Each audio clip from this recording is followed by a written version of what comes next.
जय जगन्नाथ। आम रासोल ग्राम गोमाता गोटे नष्ट हो पड़ी ताकू एपर्यंत काली राति 8टार पड़ा एपर्यंत यही पदक्षेप नहीं कौन प्रतिकार तार करना सी एमती पड़ रही आम मंदिर पूजा पाठ सब बंद अच्छी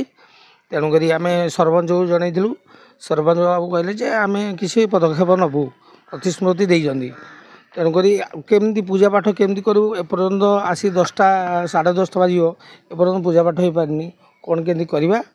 तेणुक कौन लोक को जहाँ को जहाँ कहले कहीं शुणुना एवं ये गाई कार भी से लोकर भी देखा ना तेणुक कौन केमती करा से विषय आलोचना करूँ। मु सूर्यकांत नाथ रासोल देवसाई बालीपोसी आम घर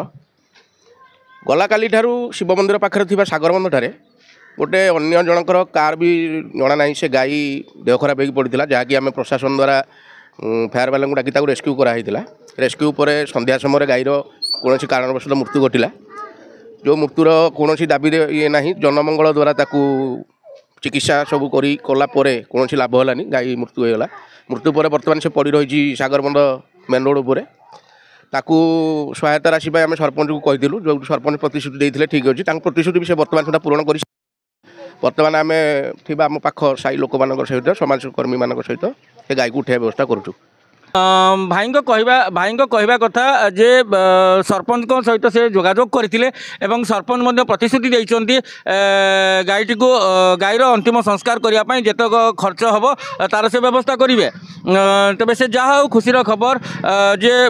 सरपंच तरफ सहायता मिली जनमंगल रासोल संगठन तरफ भाई भौणी मैंने समस्त आसी सहायतार हाथ बढ़ाई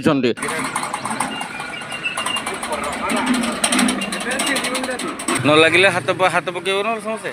न लगे हाथ पकड़ समस्या कौन ना ना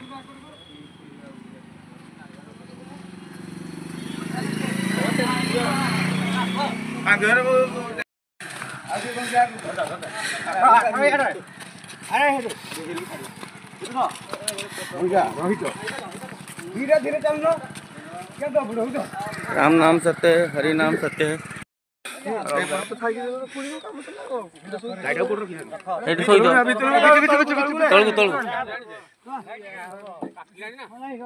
हाँ ठीक है ठीक है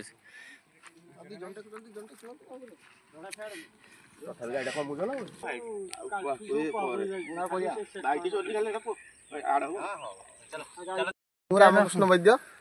जनमंगल सेवक जो गोमाता आमर काली मरी जाते आम नहीं ग्रामवासी ये नहीं आसिकी चौथा स्थान में पहुँचे देचु आंध्या बेलू आम अंतिम संस्कार करूँ निज जगह को भी नहीं कोई पर्सनाल जगह को भी आम कार आणनु आ भाई एक आम समस्त सहयोग कर सब भाई मैंने सब सहयोग आम कर पहुँचे देचु आम जेसीबी लगे खोलिकी भी ये कर विशेष साहय रही जनमंगल 10टा भाई आमर दादू भाई ये हूँ जो जगह को भी आम आनीचु आज गोमाता को से जगह हूँ कौन सरकार नुह व्यक्तिगत जगह जी कि आम रामकृष्ण भाईर आज संध्या समय ये गोमाता शव सत्कार कार्यक्रम कर। धन्यवाद।